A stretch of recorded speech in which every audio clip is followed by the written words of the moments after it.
तर आपल्या या शहरात आपण माणसाळलेले असंख्य कबूतर पाहतो। मात्र हेच कबूतर तब्बल 60 प्रकारचे आजार देऊन तुमचा जीवही घेऊ शकतात। हे आम्ही म्हणत नाहीये, तर तसा एक मेसेज सोशल मीडियावर मोठ्या प्रमाणात व्हायरल झालाय। पाहूयात या व्हायरल मेसेज मागचं नेमकं सत्य आहे तरी काय। कबुतरांपासून सावधान, कबुतर देतात 60 प्रकारचे आजार। कबूतर देतो दमा, खोकला आणि फुफ्फुसाचे आजार।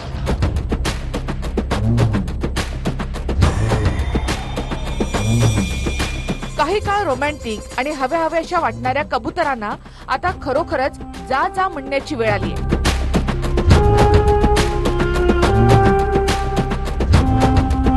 कारण हेच कबूतर आता तुमचा जीवही घेऊ शकतात। नाही, हे आम्ही म्हणत नाही आहोत, तर तसा मेसेज व्हायरल झालाय। हा बघा तो मेसेज। कबुतराच्या विष्ठेत असणाऱ्या असंख्य विषाणूंमुळे माणसाला 60 प्रकारचे आजार होऊ शकतात।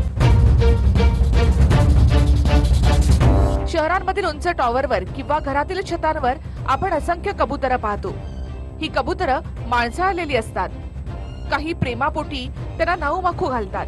मात्र हेच कबुतराचे लाड तुमचा जीवही घेऊ शकतात, असे या मेसेज मध्ये लिहिलंय। पाहुयात या व्हायरल मेसेज मधील हे दावे। कबुतरांमुळे दमा, ॲलर्जी, फुफ्फुस आणि श्वसनाचे आजार होतात। कबुतरांच्या विष्ठेमुळे प्राणघातक रोग उद्भवतात। हवेत उडणाऱ्या पंखांपासून प्राणघातक आजार संभवतात। व्हायरल झालेल्या या मेसेज मधील दाव्यांची सत्यता तपासण्यासाठी आमच्या प्रतिनिधीने संपर्क साधला तज्ञांशी। तेव्हा काय सत्य बाहेर आलं ते देखील पाहूया। पिजन से डिजीजेस होते हैं, लेकिन यूजुअली जो आपके घर पे जो आप पालते हैं उनमें डिजीजेस होना कम है। ह्यूमंस में 2 प्रकार के इन्फेक्शन हो सकते हैं। एक तो सिताकोसिस, जिसको एक प्रकार का निमोनिया कहते हैं, और दूसरा जिसको हम एक फंगस कहते हैं, क्रिप्टोकोकस। तो ये 2 प्रकार के इन्फेक्शंस हो सकते हैं ह्यूमंस में, लेकिन उनमें ही होंगे जिसके इम्यूनिटी में कुछ प्रॉब्लम है, जिसको जैसे कि HIV का प्रॉब्लम है या कोई कैंसर कीमोथेरेपी है, उनकी इम्यूनिटी डाउन है, तो इनको ये सब बीमारियां पिजन से आ सकती है। पिजन के ड्रॉपिंग्स में से ये जर्म्स आते हैं, तो अगर आप वो सांस लेते हैं और वो ड्रॉपिंग्स में से आपको अंदर वो जर्म्स जाते हैं आपके शरीर में, तो होते हैं। खरं तर कबुतरांना खाऊ घालणं शुभ असतं, अशी अनेकांची श्रद्धा आहे। शांततेचं प्रतीक म्हणून कबुतरांना सन्मान मिळतो।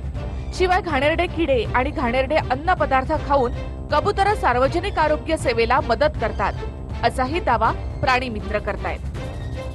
महाराष्ट्रामध्ये तरी अशी आतापर्यंत ऑफिशियली कोणती कंप्लेंट कोणत्या सोसायटी किंवा अधिकाऱ्याकडून पोलिसांना किंवा वेटरनरी डॉक्टर्सना किंवा कुठल्याही मेडिकल ऑफिसरला ऑफिशियली गेलेली नाही आहे की कोणते 60 प्रकारमधल्या कुठल्याही एका प्रकारच्या डिसीजमुळे किंवा रोगामुळे लोकांना कुठलाही आजार किंवा प्रादुर्भाव झालेला आहे म्हणून। त्यामुळे त्याच्या जे कुठले असे प्रकारचे डिसीज स्प्रेड होतात त्याला गव्हर्नमेंटच्या हेल्थ ऑफिसर्सना किंवा मेडिकल ऑफिसर्सना त्याची पूर्ण नॉलेज असते।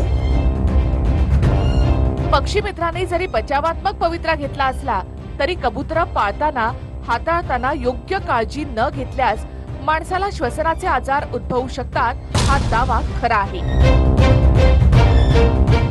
कबूतर आणि इतर पक्ष्यांपासून आजार होतात हे सिद्ध झालेलं आहे। मात्र या अशा आजारांपासून सावध राहणं गरजेचं आहे। व्हिडिओ जर्नलिस्ट शाहीन सह मीनाक्षी माते, TV9 मुंबई।